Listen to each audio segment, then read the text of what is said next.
Well, hello, boys and girls, and welcome to the concession stand here on the KB Radio Network. I am your host, Kevin Reed, and this is the review of the brand new gothic superhero film directed by Rupert Sanders, starring Bill Skarsgård, The Crow. Yes, the reboot of the beloved 1994 film that starred the great Brandon Lee, a film series that has multiple sequels that nobody talks about because they were all trash.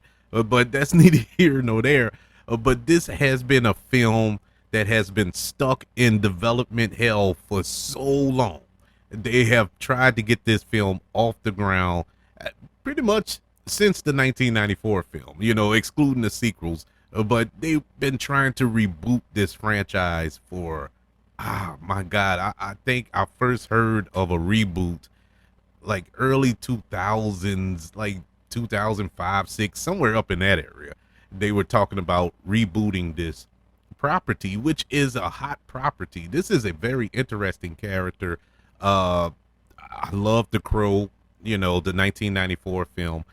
I absolutely adored it. It's one of those films that this was around the time when I was a teenager, just coming in my own, getting back into comic books around that time, and enjoying what I was getting from multiple medias, from comic book properties.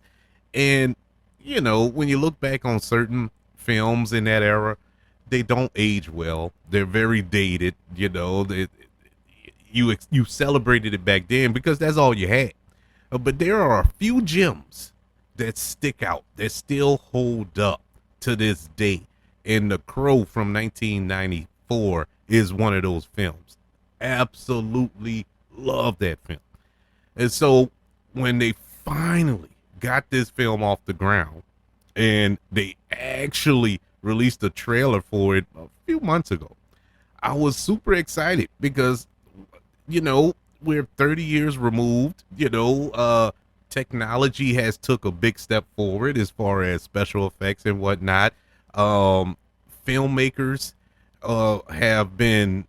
they haven't been tied down by studios. You can't really go into the, I'm talking back then. You really can't go in depth in the superhero comic book lore as far as the subject matter is concerned. You're not going to get that, back then, but now you can really dive in.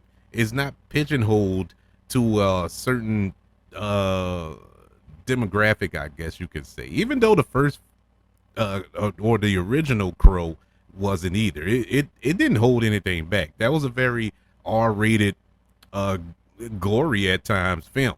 And so I guess it's not fair to compare it, but now, with so much love and care taking to comic book films as of late for the past 20 years, I would say it's a breath of fresh air, and we get to see this particular character really shine. At least so you thought. The Crow from 2024, it follows Eric Draven, a man who is resurrected to avenge the deaths of himself and his girlfriend. Starring alongside Bill Skarsgård is FKA Twigs. Yes, that's her stage name. And and Danny Houston. This film, where do I begin? To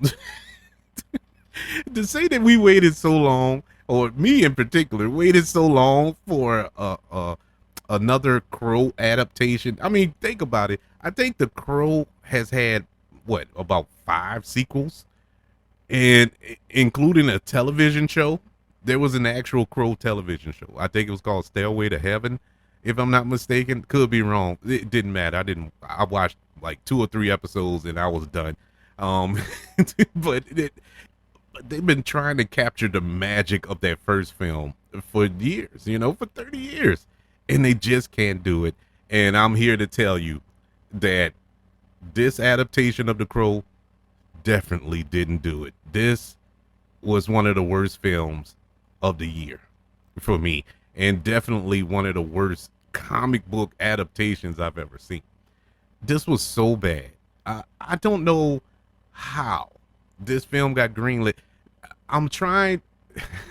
It took me a day to record this review after watching this movie because I was trying to wrap in my head how this film got greenlit. Because this film went through so many changes, so many people were involved with the development of this film at some point or another. I think this film has had more A-list actors attached to the role of Eric Draven throughout the last, I'll go back as far as 20 years maybe, and it just fell through. And I'm talking, these aren't slubs. And nobody, and that's not a knock on Bill Skarsgård or nothing like that, because I love Bill Skarsgård. But I don't know what happened with all these others. Let's run through the list. These are just the names that I know. At one point, Mark Wahlberg was offered the role. Bradley Cooper was in talks at one point to be the Crow. Ryan Gosling at one point was in talks. Channing Tatum, James McAvoy, Tom Hiddleston, yes, Loki. He was in talks to play the Crow at one point. Alexander Skarsgård, the older brother of Bill Skarsgård, was attached to the role at one point. Luke Evans was attached. Norman Reedus was attached. Nicholas Hoult, Jack O'Connor, Jason Momoa. Jason Momoa went as far as to post a picture of himself with the Crow makeup on his Instagram. It was crazy how many people were looking to portray this character, because this is a very rich character to play, and all of it fell through. And we finally got Bill Skarsgård, who we all know as Pennywise the Clown from the It films, to portray the role. And I was excited for that. I was super excited for that, because Bill Skarsgård, I've been looking or waiting for the right role that he can shine in, that we can celebrate, like, okay, this is him. Because in it was more about the kids than it was about Pennywise, even though Pennywise was the villain, was the focal point of those movies. And he did an excellent job in those films as Pennywise the Clown. And so I figured, okay, he's going to dress as a different kind of clown this go around and play the Crow. Poor Bill Skarsgård. That's pretty much all I can say. This movie had no substance at all. This movie, it's nothing about this movie that would attract you to it. Nothing. And Rupert Sanders, who is an interesting director. I'm not going to say he's an all-star, super excellent director, but he's a very visionary director, a very unique director. He directed Snow White and the Huntsman, which isn't a great film, but it's beautifully shot. It was a beautiful film. That's not to be argued. He also directed the live action version of the MAGA Ghost in the Shell, which once again wasn't the greatest of films, but I can argue that it was a really good movie. Just didn't live up to the MAG or the anime version of that, but it was beautifully shot, beautifully done. And so him taking on this property when he was announced, I was like, okay, that's a good choice, you know. Nah, it wasn't. It wasn't. I don't know what happened. I don't know if the studio got involved. I don't know if they cut it for reasons. I don't know what happened here, but this movie was a complete dumpster fire. I'm telling you, it's right now as it stands at the end of August, it's the worst movie of the year. To me, it is truly disappointing to the highest level of disappointment you can get. And I had zero expectations, even though I was excited for this. I'm a fan of this property. The marketing told me don't get excited. The Lionsgate told me don't get excited for this film, because they did not market this movie. at all. It was like you sparingly saw a trailer or a commercial for The Crow that it was coming out. I actually forgot it was coming out. It wasn't on the top 10 list for me this weekend. It was so much other stuff to watch this weekend, and it just so happened I think I glanced at something, and it, maybe one commercial or something popped up on TV, and it was like now playing. It just blew my mind.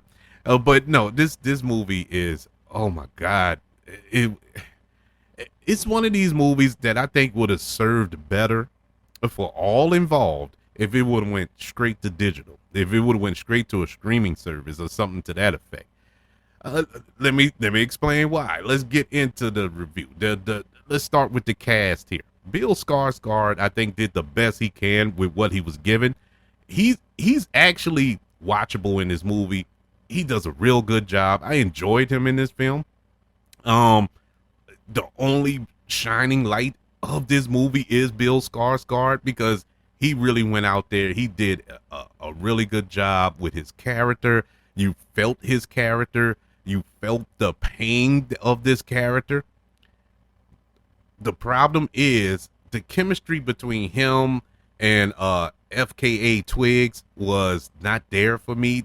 I just didn't feel this deep love between these two that's supposed to be driving the plot of this movie, is the love between these two.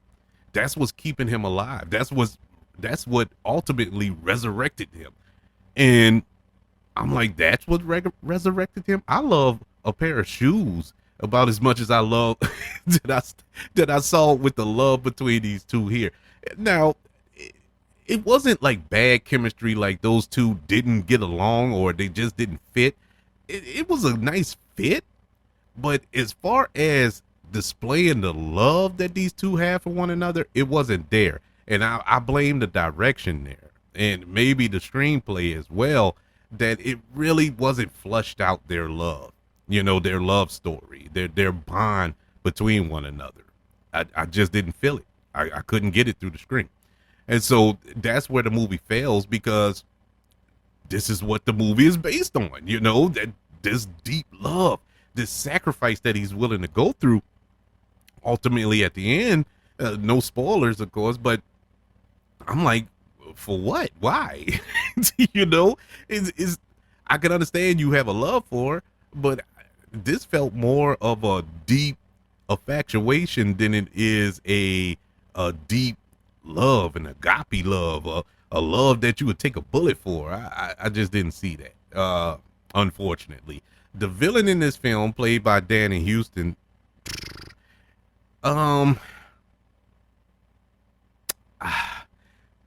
I can't even put my finger on it. I can't even describe what that character is, or what the purpose of that character is, or what that character was all about. It is like he was just there to say you have a villain. And then the quote unquote climactic conclusion to this film between the Crow and the villain was so anticlimactic. It was unbelievable. I mean, I've had arguments with my children that had more drama than than what took place between our hero in this film and our main villain in this film. Unbelievably disappointing. Now, going back to FKA Twigs, I liked her in this movie as well. I think she really tried her best here. I haven't seen her in much of anything. I think I've seen her in one other movie, but this was my first time really focusing on her acting, and she did a good job once again with what she was given, but it wasn't really enough. It wasn't enough to carry this movie, or me to believe her character, or feel her character, or even feel sympathy for what happened to her character in this film, or cheer her for her cat. It just, she was just there, she was just there to play this part, and that was that, but it wasn't her fault.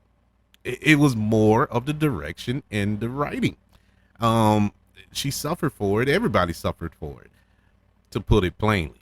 Uh, the film itself is called The Crow. We don't get The Crow until about an hour and 10 minutes into this film, or maybe an hour. The real story for what you go to see this film for doesn't kick off until a hour into this movie. The first hour is all set up to nothing, to a wet fart. It was like, my God, oh, when are we going to get to the point of this movie? This movie took so long on trying to set up what happens at the end, and it just didn't match. And for a film that had no real connection, no real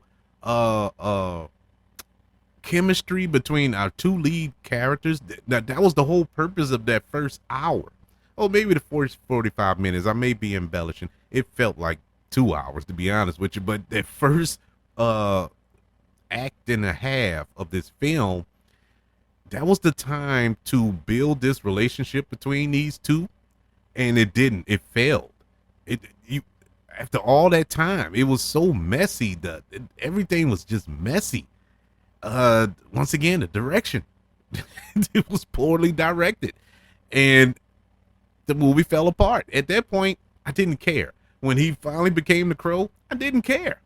I just did not care. I was not invested in his character. I was not invested in Twig's character. I wasn't invested in the villain. The villain was just there. It was no motivation for the villain to do what he did.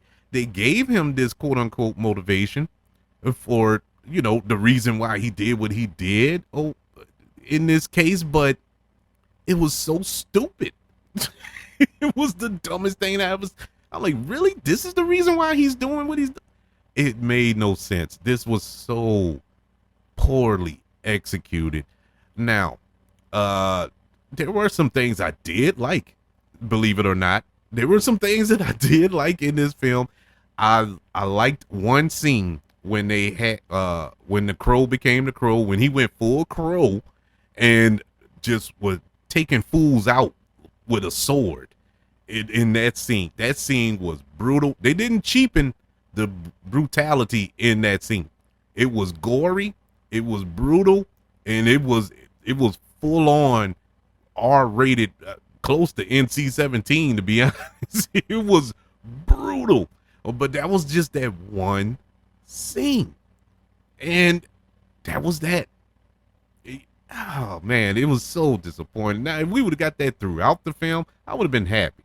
And that doesn't, and I'm not trying to make it out to be like I'm some type of sick freak. Like, I just want to see blood and guts poured out over the course of this film. But this is the type of film that it is. You set it up to be, and you only get one scene like that. Not even the climax. Not even the climax had all that. But it was that one scene that was enjoyable. As I mentioned, Bill Skarsgård as the Crow. I liked him. I did. I liked him. That was about it. That was the only two factors that I liked about this movie. Everything else was complete trash. And you can't help but look back to 30 years ago. A film that's 30 years old, with less special effects, with less of a budget, with less of everything, did it better. I would rather watch that film 50 times in a row. And I would probably do it because it's an excellent movie. Before I would ever watch this movie again, I have no desire to watch The Crow again. And I'm talking about The Crow from 2024. The Crow gets a letter grade of an F. Yeah, this was ugh.